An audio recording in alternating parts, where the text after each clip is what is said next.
I am excited to welcome James Cummings and Antonia Cummings, brother and sister. And I'll read their bios, and then we've got a lot to talk about tonight. And John, am I really loud to you? Sorry. No? I'm good? Okay. It feels really loud to me. All right.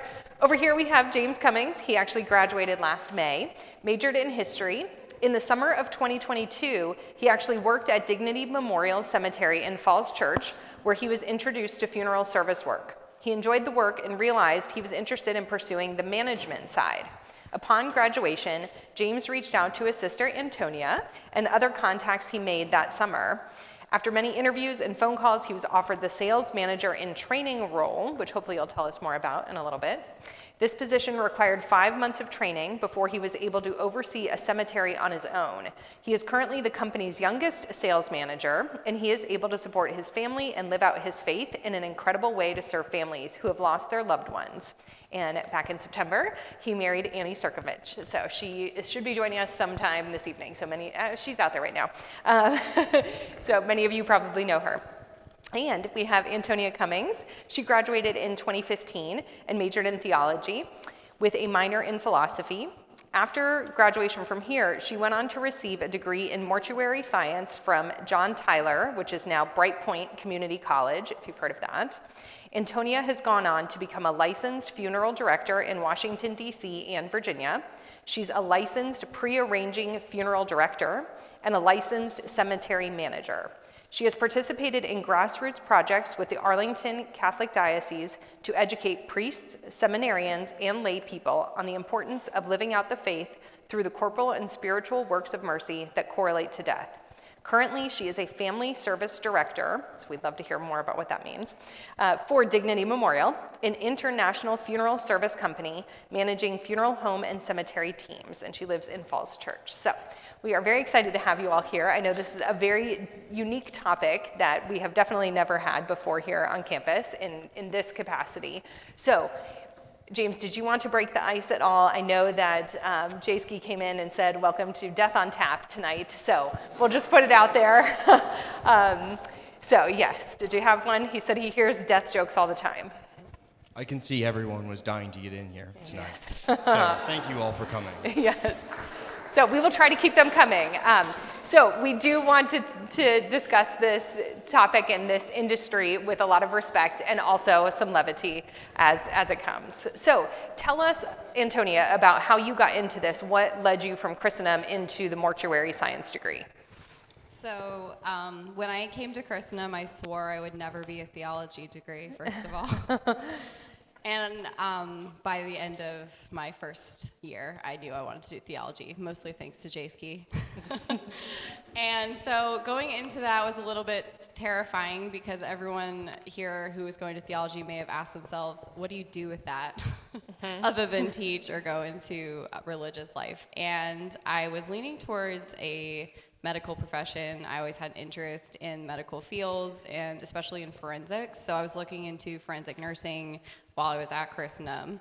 Wow. But I had the experience of losing two of my friends at the country club I worked at during my college years. And I think that anyone who's experienced losing a young friend, it's a very eye-opening experience because you are faced up front with your mortality in a way that you don't necessarily expect. It's not the same as a grandparent passing away or your dog passing away, whatever introduction you've had to death. It makes you realize it can happen anytime. And having been studying theology, realizing that our faith teaches us so much about our mortality and that the Catholic Church is very much centered around our mortality. Our fellow Christians believe in the resurrection, of course, just like we do, but they have a hyperfixation more on the resurrection versus the death of Christ, which is why we have a crucifix versus just a cross. We want to be reminded of death. So I think that just this kind of light bulb moment that happened for me at my friend's funeral was the only time in my life where I've actually felt like the Holy Spirit really spoke and said, like, you were made for this. And it was very convicting, and everyone I talked to at Christendom was incredibly helpful in guiding me in pursuing that. And I really didn't know what I was doing, to be honest. It's okay. Like all of us when we're in college. So it's just a matter of asking the right questions and going to people who are doing something that you're inspired by and asking them how they got into it and asking for guidance from people that you trust. So that's really how I got into it. Okay, wonderful. And we heard a little bit about your story in the bio, but one summer you were like, I need a summer internship. How did you decide to pursue one there? Yeah, so actually, a couple summers ago, I just wanted to get out of Front Royal. Okay. Sorry. So I called up my sister and asked her about summer work to actually bury the dead. So I took a summer job to work the grounds as a ground specialist and actually take care of the families during their services and burying the whole and all of it, and then placing them into it, doing disinterments and everything under the sun, which was an incredible experience and very humbling. You were not center stage during that time, unfortunately. But that was a really eye-opening time for me. But also during that time, found a role model that actually Antonia was working under at that time, and I started to create a contact with him, and I kept that relationship up until before my graduation here at Christendom, and that was part of how I was able to get into my manager position and the sales manager in training position.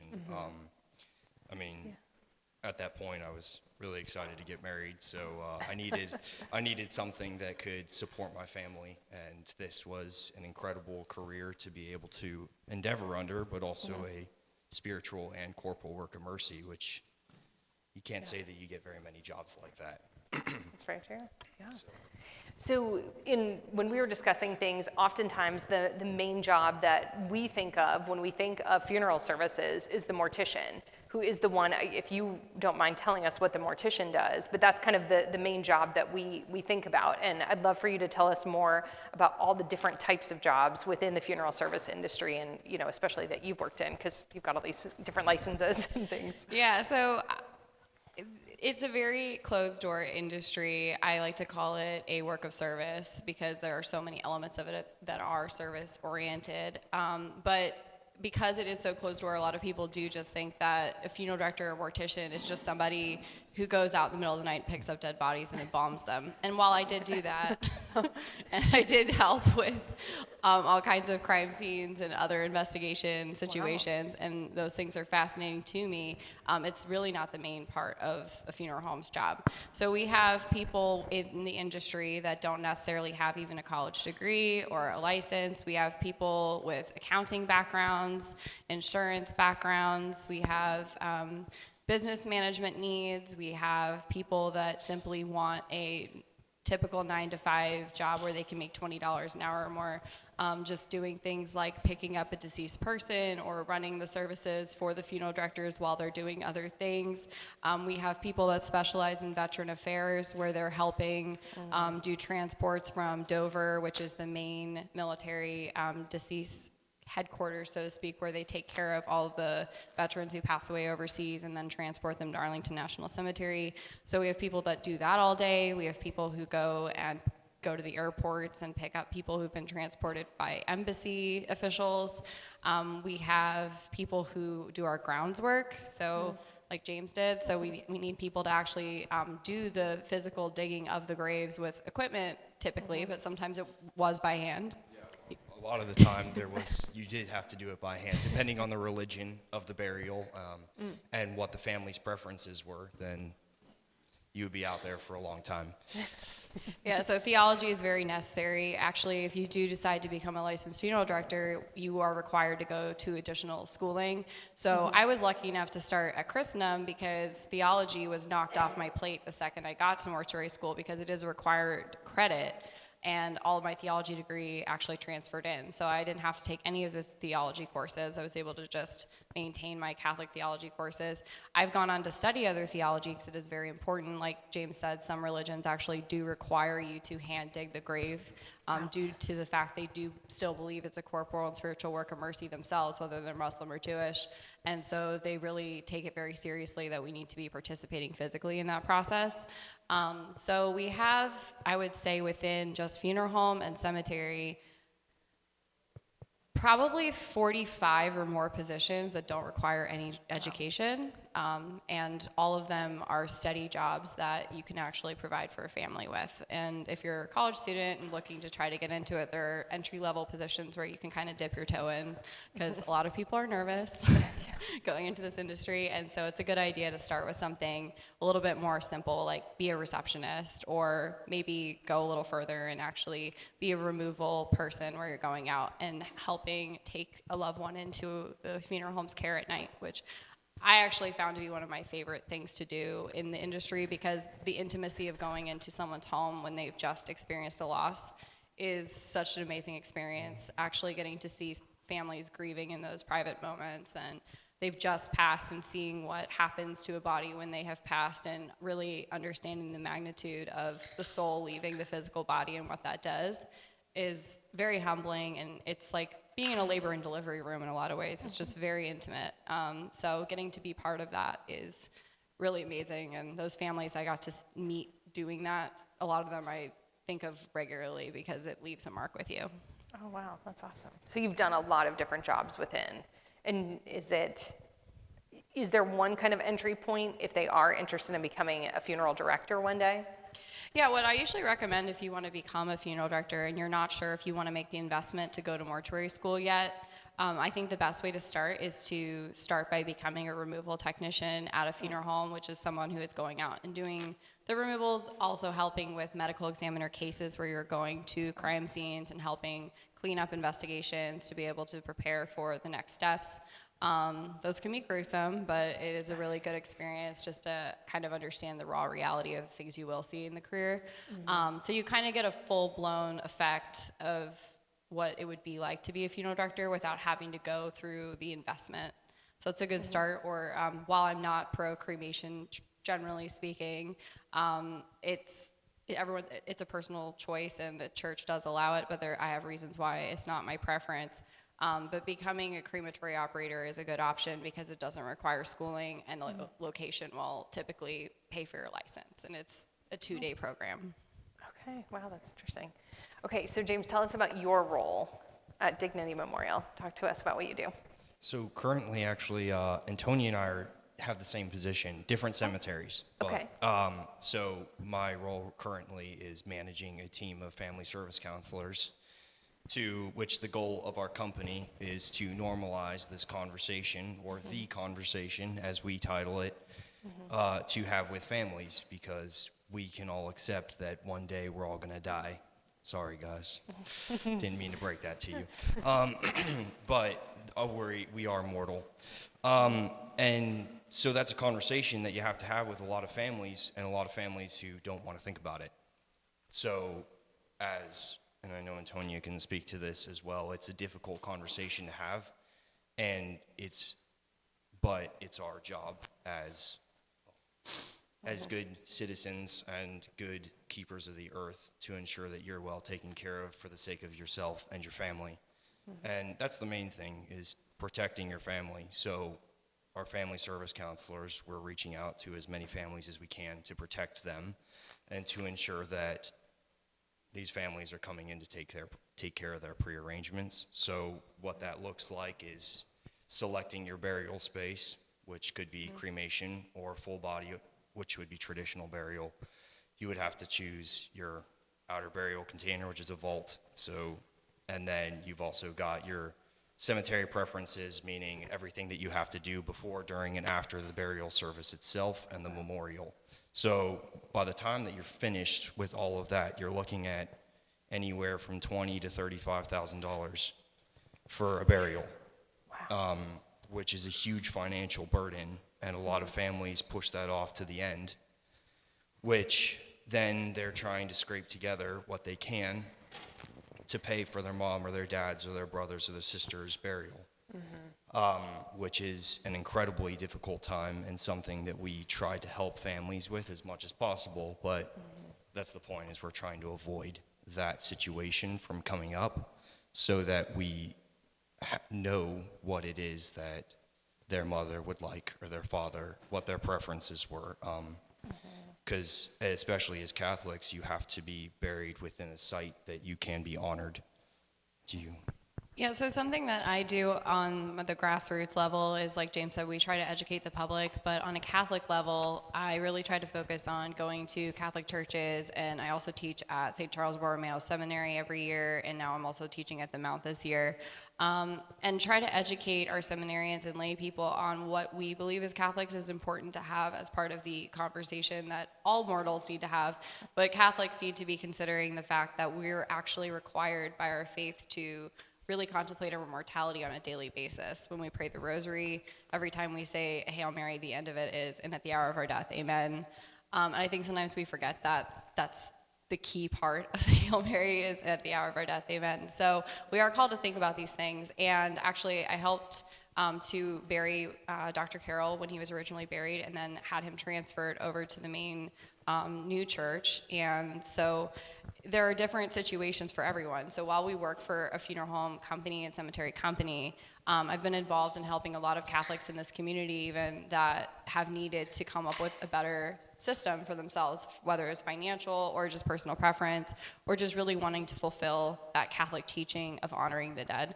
So I've helped families establish private cemeteries on their property, which is something that you can do, but it does take time to actually get that taken care of. So looking into what your state and county bylaws are to be able to have a private cemetery is something that we can do as Catholics. And if you were to go into this industry, you could really help with that ministry, helping families understand what it is the church really teaches on the steps for a Catholic service.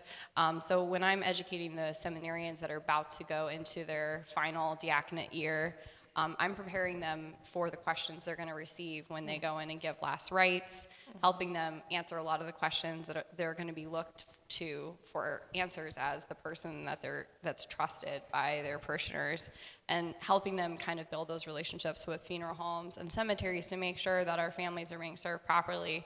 Because unfortunately, I don't know why, well, I kind of do because it's a dark topic, but a lot of people don't want to go into this industry unless they're a little weird, and we're a little weird, so it makes sense. But the people that I went to mortuary school with were anything from moral, in my opinion, unfortunately. I would say that 50 to 70% of people going into mortuary school are kind of in the range of Wiccan, a lot of mental illness, a lot of other gender issues.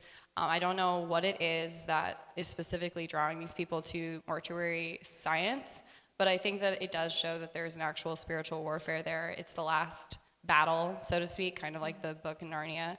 It's the last line of fire to be able to capture a soul is like when we pass. So I think that there is like an actual spiritual warfare going on where they don't necessarily want people that are really strong and holy in the industry, because we're actually responsible for guarding these deceased people, which are like infants in a lot of ways. They need advocacy and they need someone to protect them. So I really think that we have a huge opportunity as Catholics to come in and actually really protect people that cannot speak for themselves. So Catholics out that are looking for a steady job, something that's a spiritual and corporal work of mercy, and looking for something that really needs to be infiltrated with good, this would be a really good opportunity for people. Yeah. Did you have something to add? It is, and that's the incredible part about this industry, is that it has so much potential to be so incredible to take care of these families. And it's, as Christendom students even, like, we're dared to be great. And this is that final opportunity, in a sense, to talk to a family and not take advantage of their openness and their vulnerability, but assist them into that guidance of, like, deciding what it is that they've done with their life and what they're going to do with it. I mean, a lot of these families who are coming into pre-plan, they have a few years left. Some, they take advantage of it, and they've got 20 years left, which is incredible, but not the often case. And for those families, when you have a conversation with them and you have that heart-to-heart, it really comes down to it. And some of them have just never thought about having a religion or what it is that they do. And it's that opportunity to just bring in a little bit of that Catholic side without being too pushy, while still doing mission work. So it really is a mission. And there's so many families who just are they're seeking help and they're crying for it and they don't know it. And that's why it's so incredible when you're talking to them, because you really see that. And it's just such a special thing. That's really the only way to describe it. Yeah. Yeah. It's very rewarding. I don't think that I've ever looked back on my career once and been like, I made a bad choice. What I actually do, I love every day. We all have colleagues we don't like sometimes. We all have situations we don't like sometimes. That's part of being an adult and going into a professional career. There are going to be ebbs and flows, but the actual job ministry itself, I have never had any regrets for going into it. It's incredibly rewarding. I've gotten to be part of collecting babies from Planned Parenthood that the families decided they actually wanted to bury them. Some of them we were able to have conditional baptisms for them because the parents had a realization that this wasn't what they really wanted and they felt like they'd been medically pressured. There are all kinds of situations. So I've been able to recapture almost 100 infants that have been aborted. And I've been able to help a lot of Catholic women as well who've had miscarriages where they weren't really sure what the legal parameters are for taking care of their baby, or maybe the hospital wouldn't return the rest of the child if there was an emergency D&C or something like that.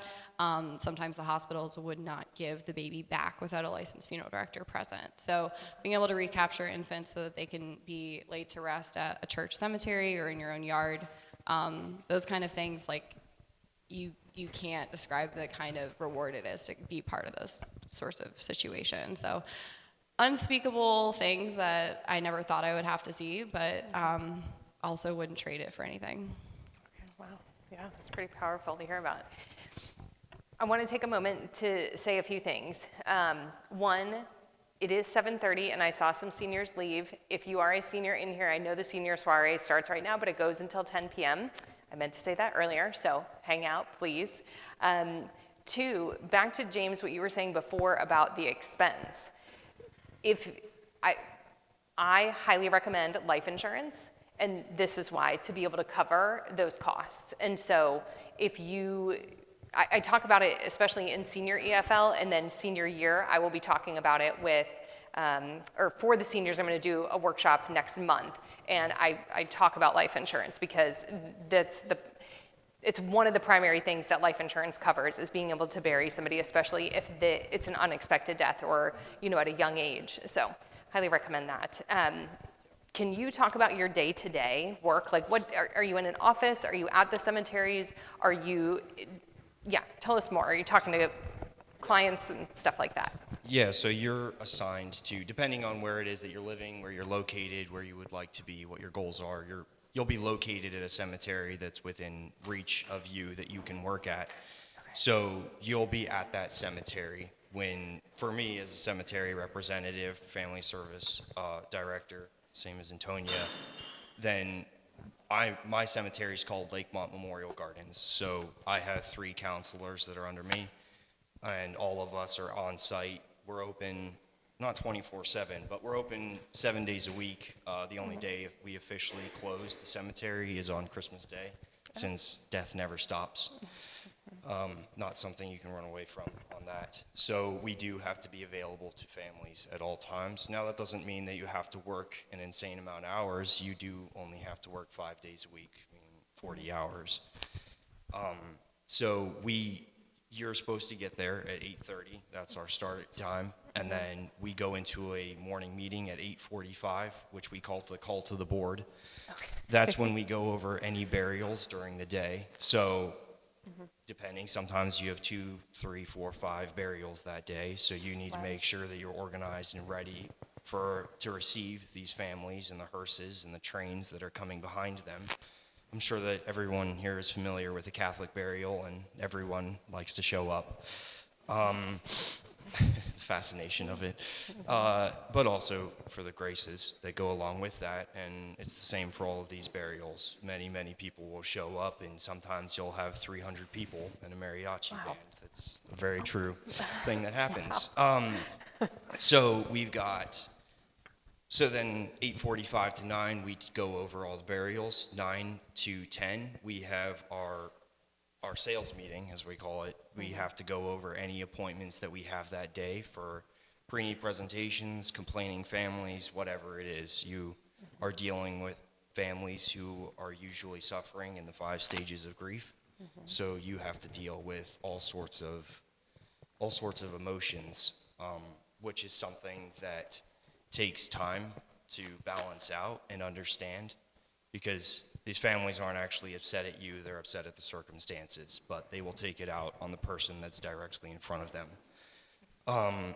Now, some of them are very happy and joyful, so it's not all bad. Sometimes you get a lot of happiness directed at you. But there are the situations where you do have families that are grieving, and it is difficult for them. So then that finishes, so 9 to 10, we have that meeting, and we do a training. Antonia is particularly good at those, and you follow those on point. I always have something to talk about. Mine are a little bit more brief. So you get to do the trainings, you're saying? Yes. Oh, Yeah, that's as nice. as the family service directors, we both do our own trainings at our own cemeteries.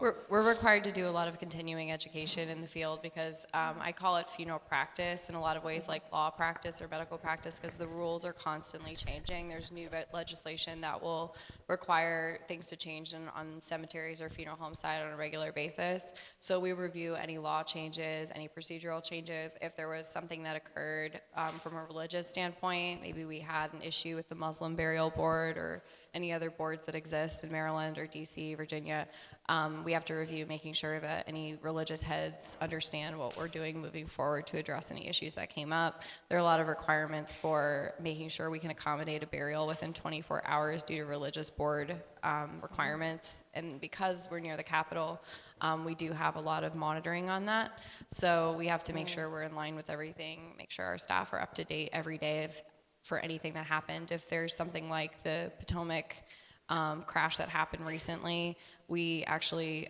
took care of 70 of those people. So and if anything like anything that's going to be of note to the world, we're usually having a meeting.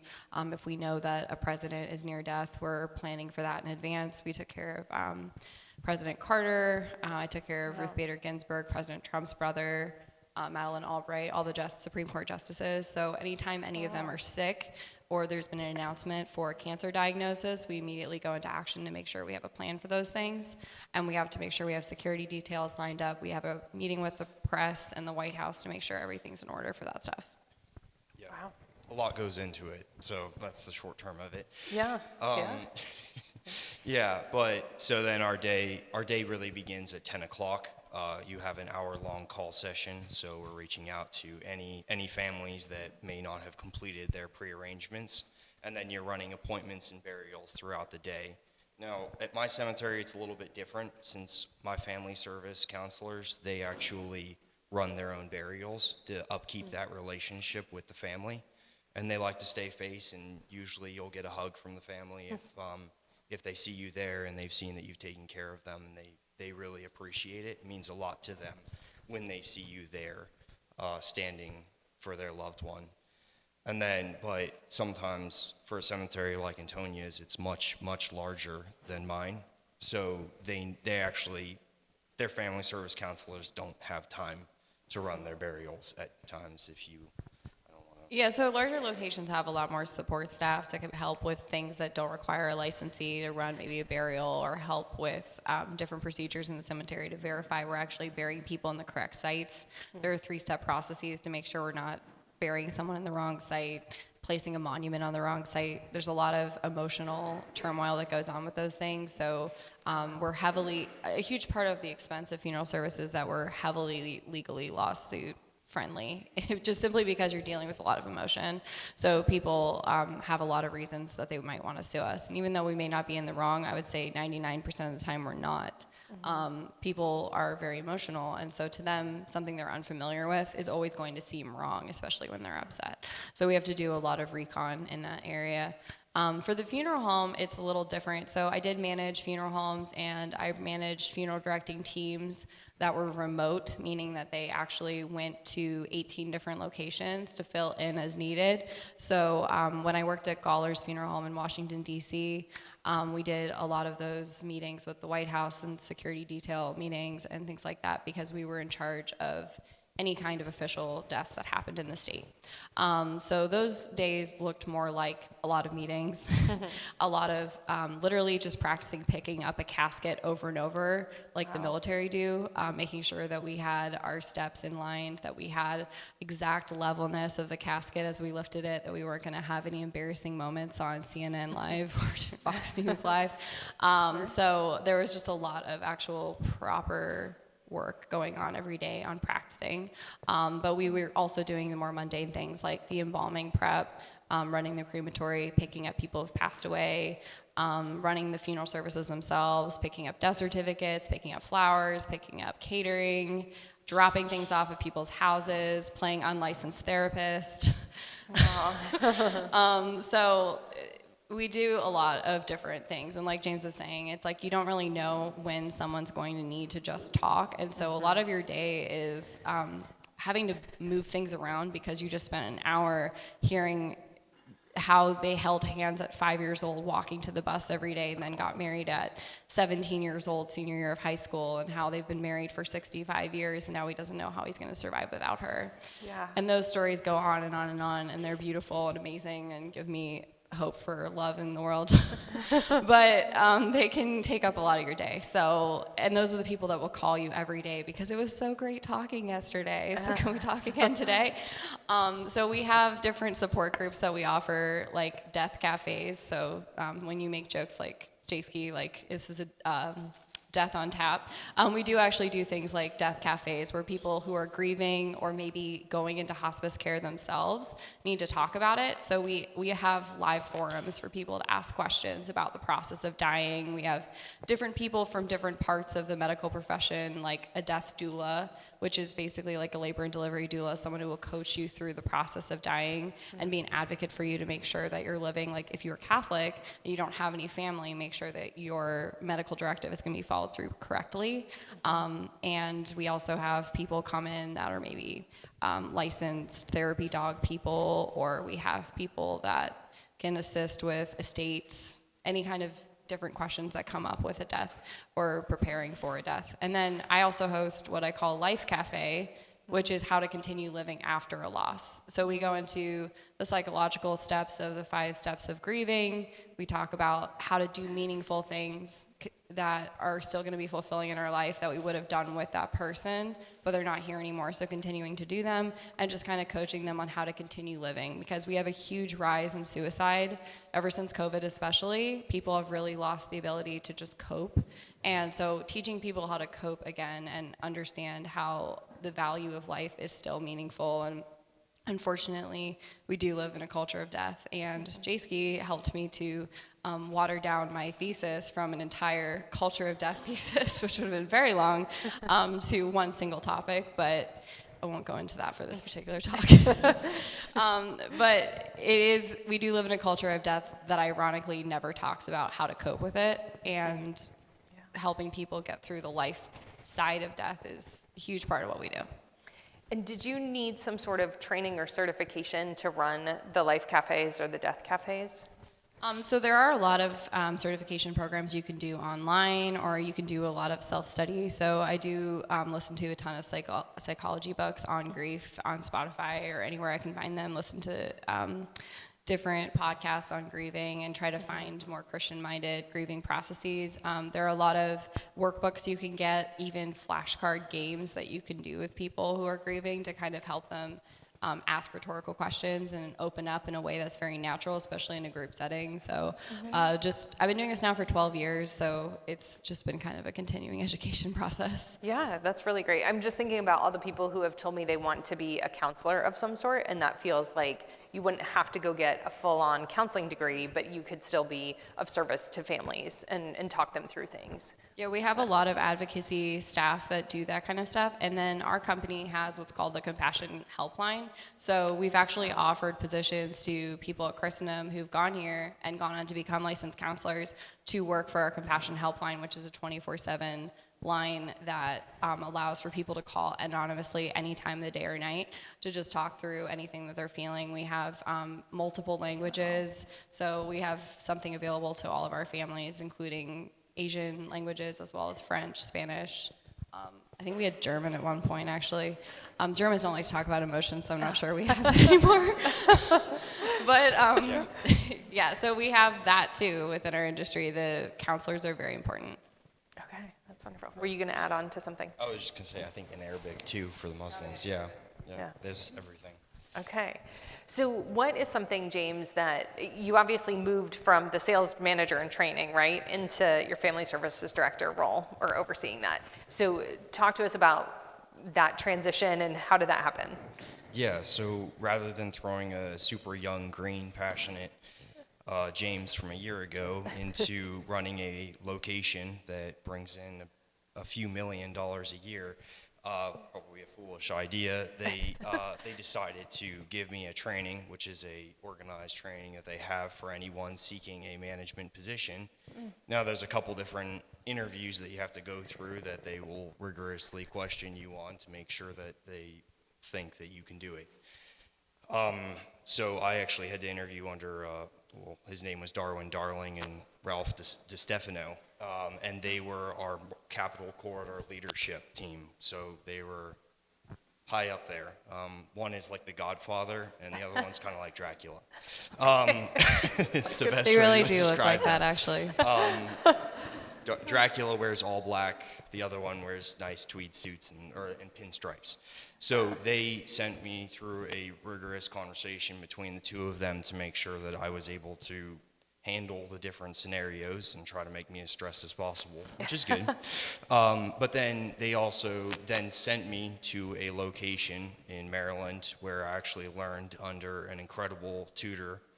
His name was Brad Sander, and he was awesome. I was very fortunate to learn under him. He had grown multiple cemeteries and been very, very successful. So I couldn't have been more grateful to learn under someone like that. So I had 4 months to learn under him before I was sent to another cemetery while still a sales manager in training to try and help fix this location while not being its manager. So they wanted to see how I could operate with counselors and speak with them in a way of respect and see if they could respect me as well and win with both ways, which was an incredible opportunity and another chance to make sure that this wasn't something I was going to regret doing.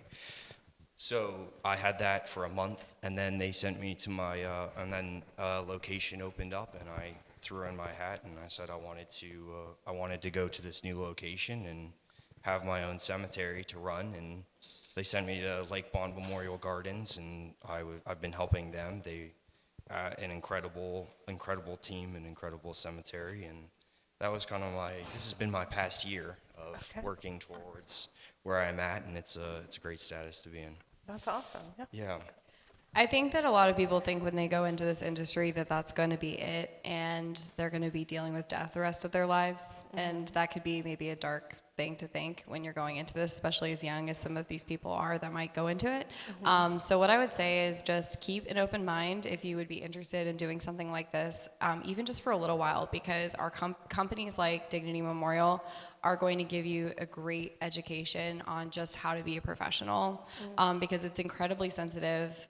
You are going to learn a lot of skills about how to do customer service, how to handle objections, how to manage, how to deal with people at their literal worst, and how to take those skills and put them into another business potentially. So Dignity Memorial is very amazing in the sense that they are very conservative compared to a lot of corporations. So I really do support what their beliefs are. I really love our president, Tom Ryan. He's incredibly conservative. He's been very supportive with everything from Charlie Kirk's death to just really making sure that families are supported. They do like full refunds for adoption programs. They're just very family oriented. They do maternity, paternity leave. Everything that they have supported as far as conservative values goes, I'm in line with. Like I said, a lot of people that go into this industry are a little interesting, but we also have some incredible people that I work with. Like he mentioned Brad, the gentleman who now manages Gawler's Funeral Home. His name is Patrick. There are just some people that I've met in this industry that constantly amaze me, and a lot of them have fallen away from the Catholic Church, which I always find fascinating, and I can see them slowly coming back because of the industry. So it's an opportunity to evangelize. It's an opportunity to really grow yourself as a professional and do something really meaningful while getting paid well. A lot of jobs nowadays I don't think really pay fairly for the amount of work you put in. I think that we pay very fairly and give you a really good opportunity to maybe put in 5 years and get a good 401k going, get your insurance, get everything that Ms. Stevens is saying with insurance, very important, making sure you can protect your families. I know you're getting married young and mortality doesn't seem anywhere nearby, but when you have little lives to take care of, you really do need to be responsible about those things. Father Marcus Pollard's brother, Father Christopher Pollard, was telling me a young couple in McLean who would never have thought they had death anywhere near passed away in a car accident together, and they left their 4 children in the foster system because they had nothing in place. And this is another Catholic family, so I don't think that any of us think these things are going to happen to us, but I think when you're around death, you start thinking, wow, I really need to be responsible, I need to live my life well, I need to be living the way I want to die. So if you're living a disorganized life, you're going to have a disorganized death. And I saw that over and over and over again in my experience of picking up deceased people. One thing that really stuck in my mind was this one time I went into a home. It was beautiful on the outside. I went in, it was a hoarder home. It's disgusting on the inside. The poor person who passed away was incredibly obese and had died of a heart attack and landed face first in a pizza box. And that was a very gruesome picture. It kind of felt like a still life photo of the opposite of beauty, because it just went to show that if you were outside, you would see this beautiful home. It looks like everything's organized. I don't know who was taking care of the yard, but that was taken care of.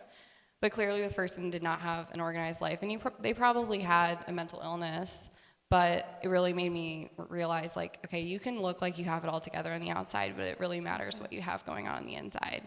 And we ultimately die the way we live. So if we're living an immoral life, we're living a chaotic life, we're living a disorganized life, there's a good chance we're going to die that way.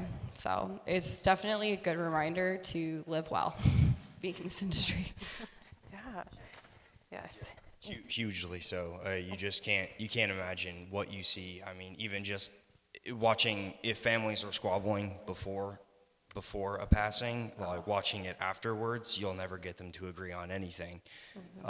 And then you're trying to play the man in the middle, and the yes man, but while also trying to get a decision made, and you see that the strife that these families go through because the parents either didn't take care of it or they weren't ready. They hadn't prepared their children, their loved ones, whatever it was, and the chaos just continues on, and it continues on down the line to the next family, and they treat it the same way. So it's a butterfly effect, that's for sure. It definitely brings out the worst. I did wedding planning for a little while, and that was worse. but I've definitely had some interesting scenarios. It's never boring. If you're afraid that it's going to be a boring job, it's not. You may get to be at gunpoint multiple times. We just had to call the police to a burial the other day because a gun was pulled out. So you just never know what's going to happen when emotions go high. Right. So I've walked in on a group of gypsies picking fingernails off someone to put together a potion. So all kinds of interesting situations. James has had multiple ghosts. I've had some weird stories. Yeah, I've seen a ghost, which was very interesting. A child, very sad situation, and very young, sitting on his gravestone, and walked away and came back. It's really long. So I was working grounds when I was working grounds at National Memorial. National Memorial and Falls Church. I was doing my morning routine, going out and checking on everything, and we were in the garden. Asian garden, that's correct. It's funny, they pay to be segregated once you die. So People of race like to So- be segregated after they die. We don't understand it. It's every cemetery. yeah, it's very interesting. They do not like mixing. So so I was in Asian Garden, and I saw a little boy sitting on a gravestone, and I went over there, and I was asked him what was going on, and he was like, "Oh, I have to be here." And my mom and dad, and I was like, "Where are your parents?" And they're like, "Oh, they're dead." It's like, okay, that's really odd. So I was like, well, why don't you come with me and we'll figure out something for you, because I didn't have my phone on me. And It was 6 in the morning. yeah, Oh my very God. early. Seeing a 5-year-old walking around the cemetery is a little odd. Yes. A little bit. Well, he couldn't leave his sit. He was still sitting on it. So he said I couldn't leave. He's like, I can't leave here. And I was like, all right, well, hopefully he'll stay. So I left to go get my phone, and then I came back and he was gone. And I looked at the gravestone, and it was his name. And he died very young, and it was obvious that he was around the age that I had seen him sitting on the stone. So now that's not everybody, and that's not going to be every day. So it's a very, I was very blessed, I think. Well, I think he was, and- because while he was living with me, he also had someone come home, I think, because I live on the 20th floor of a condo, and while he was living in my guest room, for a couple nights in a row, there were full man's footprints on my deck in black charcoal, just randomly appeared just on the deck. And I don't think anyone could climb up there, so they just kept being added for a few nights in a row until we got some holy water out there and it stopped. It's like while you were sleeping. Wow. And then also the baby handprint on the mirror that was way too high. So there's a lot of spiritual elements to this job as well. So you have to keep into account that you are praying for the poor souls, and they can identify that. And so it's very important to pray for them very specifically while you're caring for them, and let them know like you are truly looking out for them on a spiritual level. Anytime I prepared a body, I would always talk to them and tell them, I'm going to take good care of you. I know you're in a very vulnerable situation. I'd put holy water on them and protect myself with exorcist metals as well, just in case there was anything lingering. I picked up multiple people who had died while performing black satanic rituals. So anytime those kind of things happened, I would always make sure to talk to a priest afterwards to make sure that anything residual was handled. Yeah, and there's weird situations that you run into. So the demonic is most definitely one that you become not open to, because it's not something you ever want to be open to. But listening to priests like Father Ripperger is most definitely a very helpful one, because he does speak a lot on that, and it's most definitely helped my sister and I in understanding what it is that we're seeing and going through. And you'll run into situations like I found one where a pig's head was chopped off and a crucifix was jammed through his jaw in the cemetery, and the pig's blood had been splattered over somebody's gravestone. So I cleaned it off and took the pig's head and found a place to get rid of it and took the cross and buried it. But that is not an uncommon situation, and you do find disturbing things like that, and it's from disturbed people. And that's exactly what we're trying to take care of. I mean, these are people, even after they're dead, they're still there, so you still have to pray for them, which is something that a lot of people forget. And when you're talking to them while you're in that situation where you're getting the burial and everything ready, and you're like, oh, are you going to continue praying for them after? And they're like, oh, no, honey, they're in heaven already. And in that situation, it's like, what are you supposed to say? You don't want to devastate them, but the only thing you can do is just take it on yourself to pray. And that becomes heavy, but it's also something that's very lighthearted after a while, and you learn to take joy in the small things that are there. And you find God's grace in small places, which is where they are.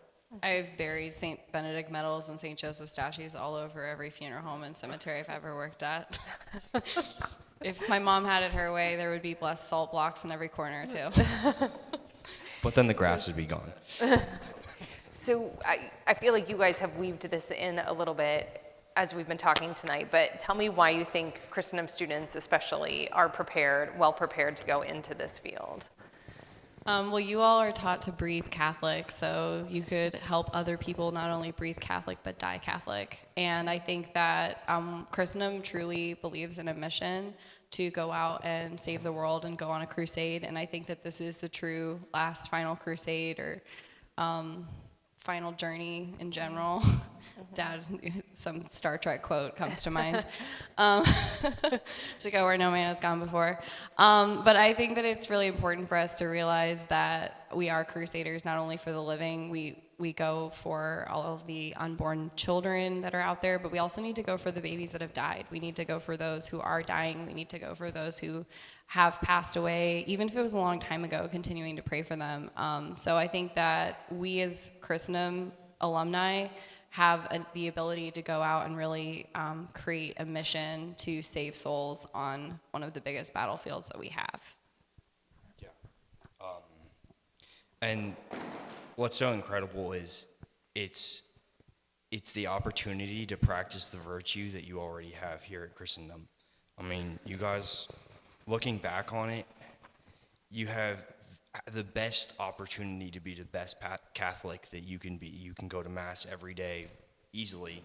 It's accessible to you at any time. You can go twice a day. There's confessions every night.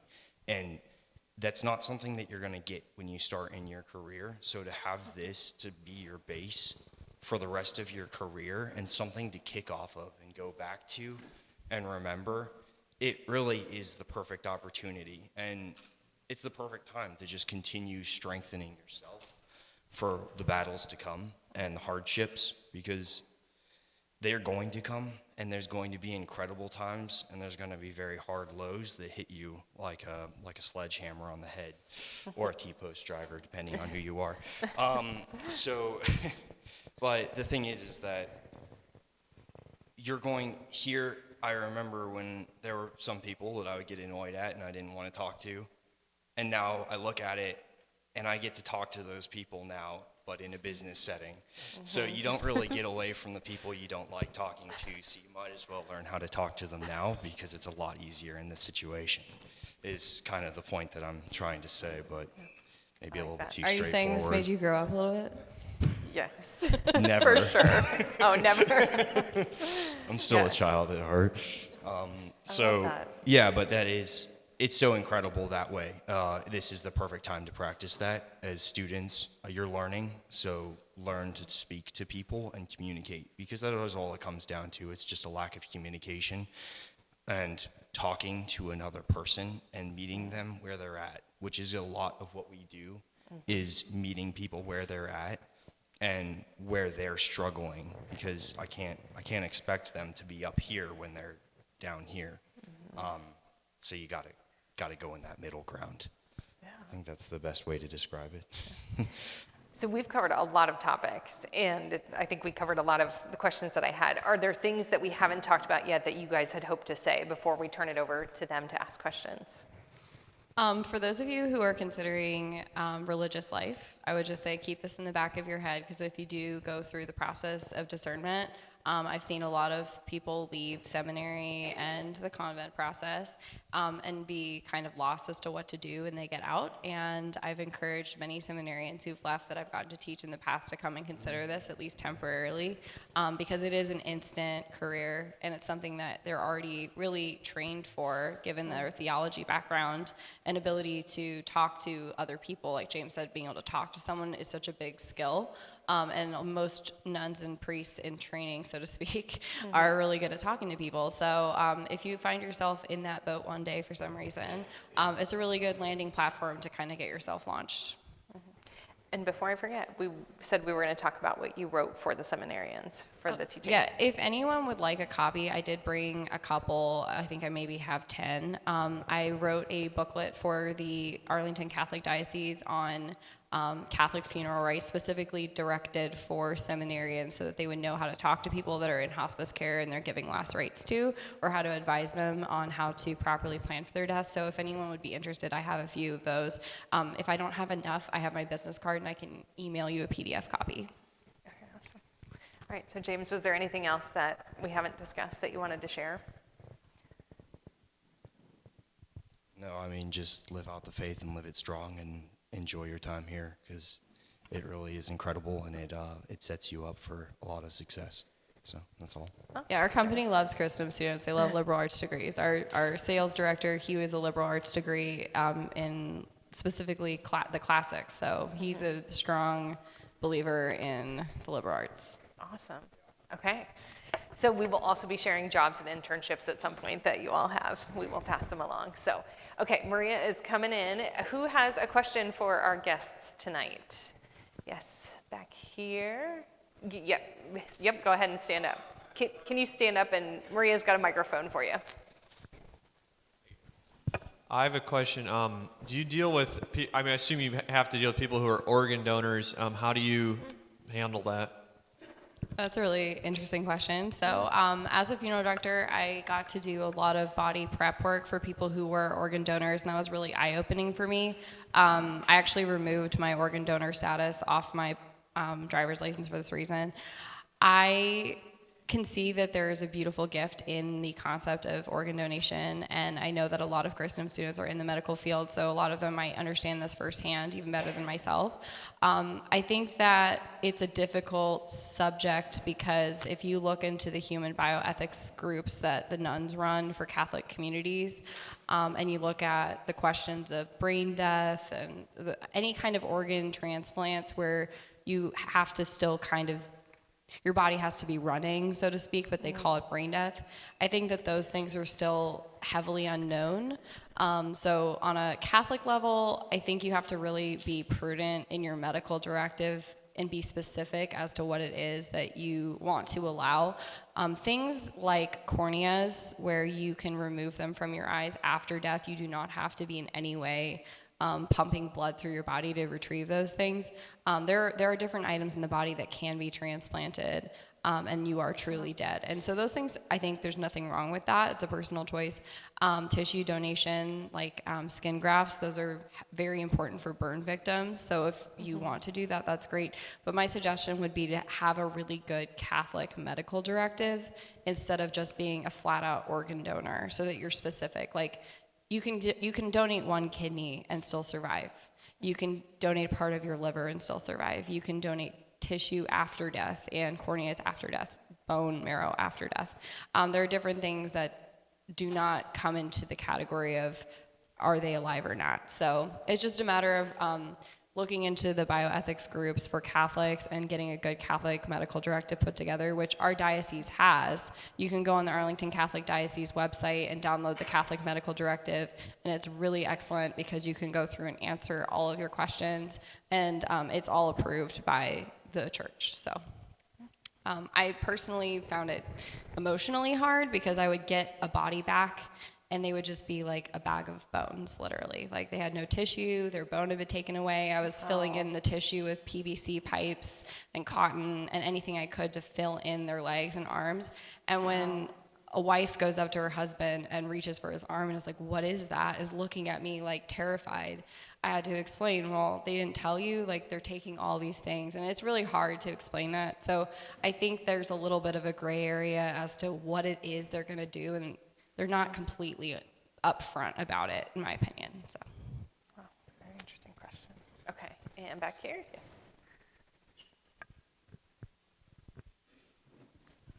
Thank you for being here. It's really beautiful hearing you talk. I just had a question about, does it happen very often that you get requests, because you were talking about dealing with people with different religious backgrounds, so do you encounter a lot of requests or situations where it kind of, you have a conflict between what they're asking for and your personal Catholic faith?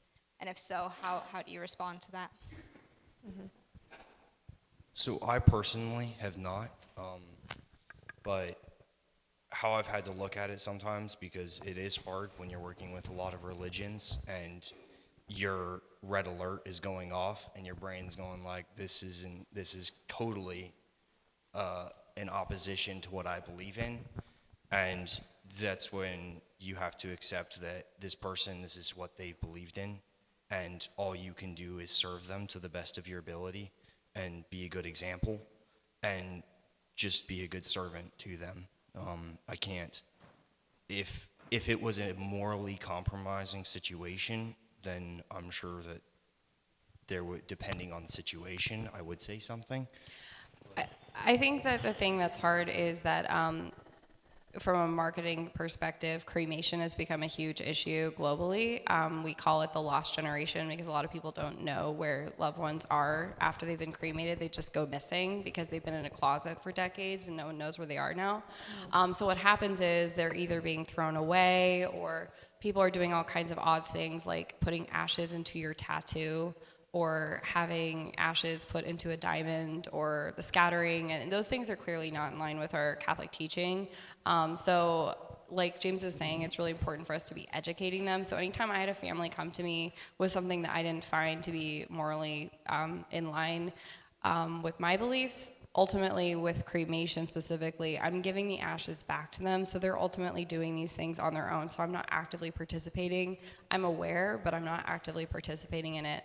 The only times I've really had to say, no, I can't do this, luckily, because there are so many federal guidelines for burials, I was able to genuinely say, this is not legal. So I had people who wanted their mom's implants removed and given back to them because they were brand new and she wanted them.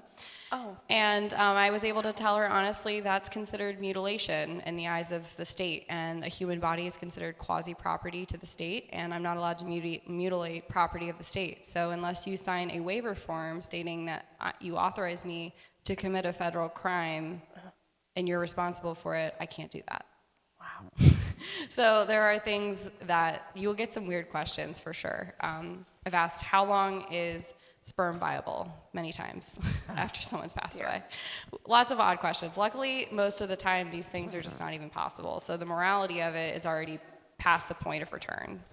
But you will have to answer questions like that. And because the laws protect you, I've never had a situation where I felt like I was not able to follow my faith.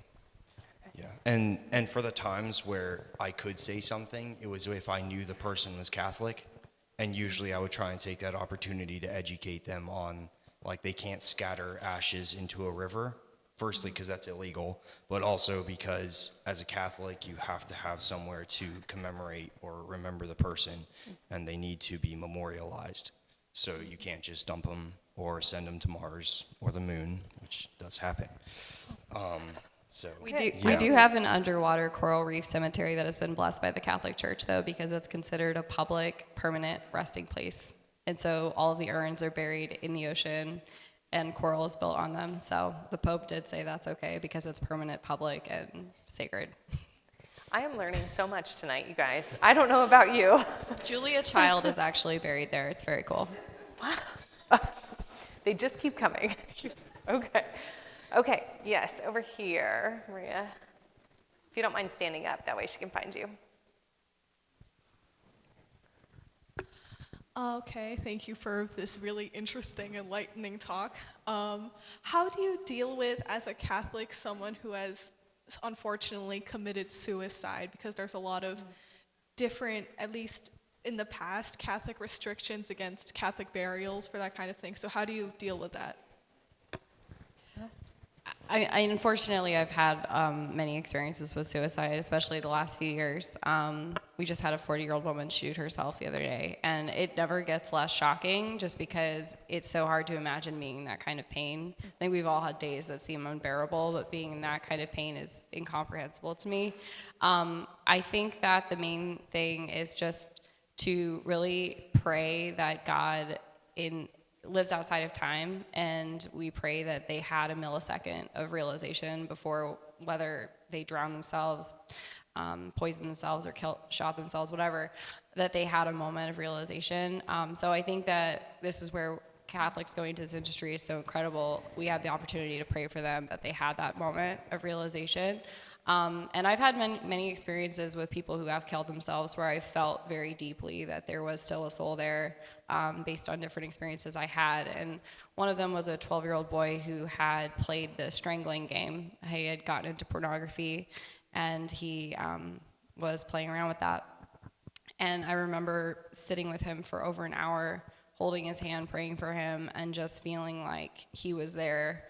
And that I felt deeply he was crying, and I just felt like he's gonna be okay. And I mean, I don't know for sure, but I think that praying for those people and looking at it as an opportunity to really save them at the last second, and praying that their guardian angel was with them at that moment is really cool experience. So it's really sad, but it's also really, really amazing to be part of that. And there's a situation of a young man, he shot his girlfriend and then killed himself afterwards. And it's a terrible situation to be in, but the family themselves are completely and utterly devastated, and seeing how the family reacts to it and the amount of pain that they're in, it's interesting to see how selfish it actually is. You think, like many people do it because they despair, but they think they're not worth anything. But you watch it, how many people it affects, even for family members they haven't spoken to in a long time, and it absolutely just destroys everyone. And in those situations, again, yeah, it's all you can do is just pray for them and just pray to God to have mercy upon them and that they got what they wanted. Yeah. Okay, up here. Maria, all the way up here. We have to have you guys ask into the microphone so that it's heard on the video. Otherwise, I'd just have you talk because you're right here. Yeah, thank you guys so much for coming. How long did it take you to get your mortuary science degree, and what sort of classes were you taking at the time, like at the college? So I actually started my process online while I was in my senior year. So my first semester of senior year, I was able to take a lot of my prerequisite science courses online. So you do a lot of the same prerequisites as an RN, actually, because you have to do your biology, chemistry, physiology, all of your human anatomy, medical terminology. So there's a lot of that. Viral classes, that sort of things. And then once I graduated, I was able to go full time. And so some of it was online still, but I still had to go in and do what they call practicum. So I would go down to the actual school, which is in Richmond, Virginia area, and took my embalming class. I took my funeral law classes. I had to take, funeral law is really interesting because it is such a niche law and it's needed in different states in so many ways. So I took law, I took business management, I took marketing, I had to take accounting, I had to take my actual embalming and restorative art classes, I had to do cosmetology, I had to take more chemistry because the embalming fluid reacts to all the different illnesses that can be bloodborne. So you have to understand all the different bloodborne pathogens and how they can be affected by the embalming process. And then we also did funeral history, and that went all the way back to Egypt to JFK. So there is a lot of different courses, but it's about a 2-year program, and they make it so that you can work. So in the state of Virginia, you can get your internship and go to school at the same time, so you can get paid while you're going to school. And a lot of funeral homes do want you to be in school to make sure you're really serious about it. So you can get a paid internship. Or you can just work at a funeral home to kind of get yourself situated. I worked as a receptionist and crematory operator and did medical examiner runs and helped with autopsy technicians and stuff like that. So you can do a lot of different things while you're in school. Wow.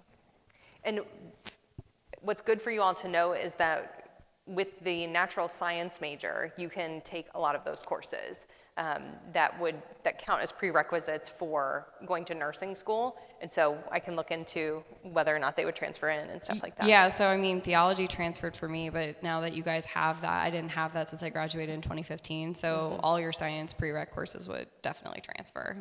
And we do have anatomy and physiology with a lab. So yeah, it's big. All right, how about one more question? Do we have one more? All the way up here, Maria. Sorry. Come on down all the way up, right front. Yes. And then they will hang out for a little bit afterwards if you want to come up and ask a question that you weren't able to ask. Hello. Thank you for the talk. This has been really interesting, probably the most interesting I've ever heard.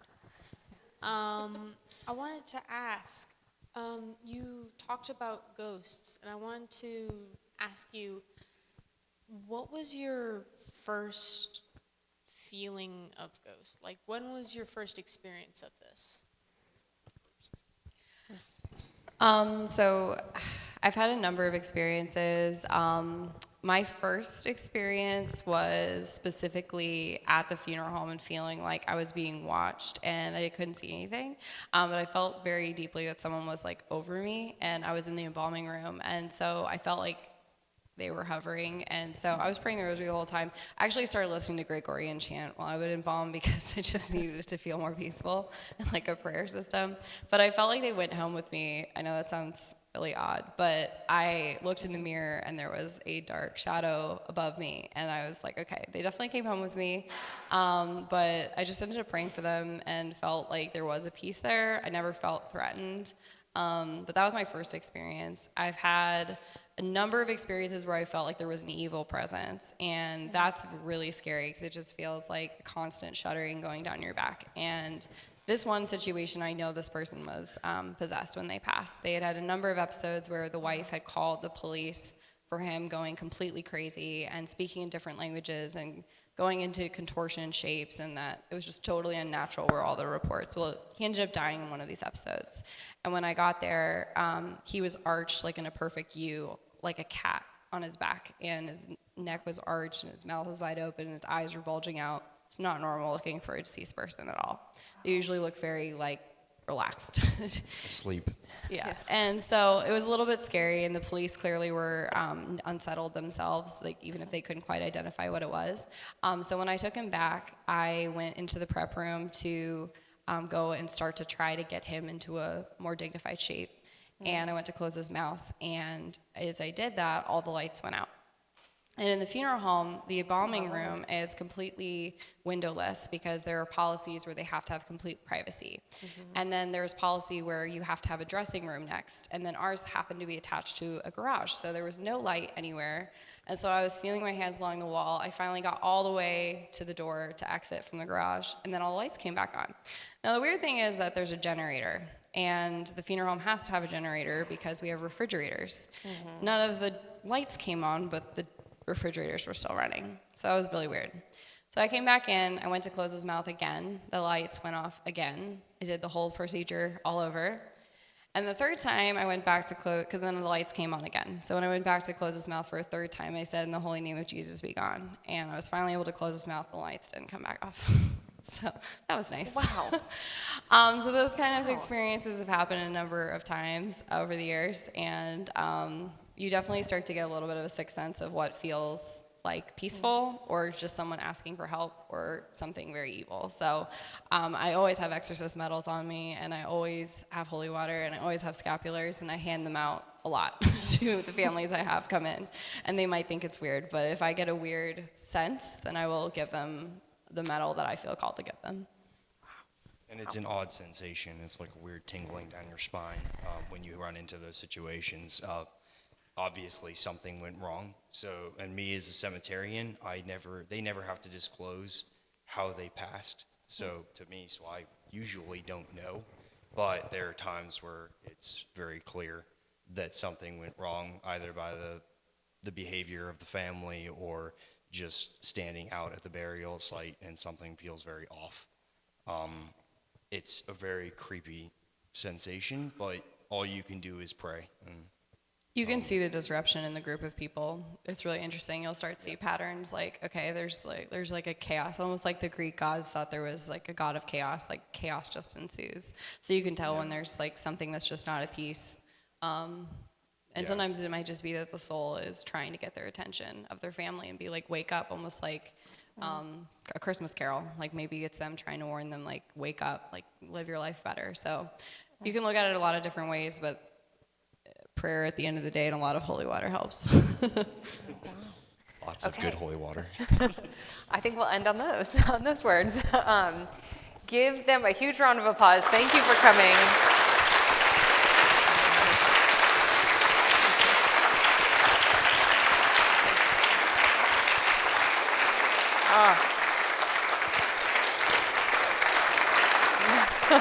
Thanks for having us. Of course.